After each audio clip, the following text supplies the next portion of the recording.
Bismillahirrahmanirrahim. Assalamualaikum warahmatullahi wabarakatuh. Saya Dr. HM Sapuri Nurdin MKes, Sekretaris Daerah Kabupaten Jeneponto. Dengan ini mengucapkan selamat Hari Pers Nasional yang ke-71.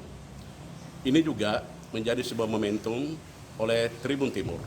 Kita tahu bersama bahwa Tribun Timur juga berulang tahun yang ke-17. Harapan kita ke depan dengan umur yang sangat matang ini, diharapkan Tribun Timur tetap mengedukasi seluruh masyarakat, tetap melanjutkan untuk memberikan informasi yang aktual, akurat, terpercaya kepada seluruh masyarakat, dan memberikan sebuah pendidikan informasi kepada seluruh masyarakat. Selamat Tribun Timur, sukses selalu, salam Aki. Sekian, Assalamualaikum warahmatullahi wabarakatuh.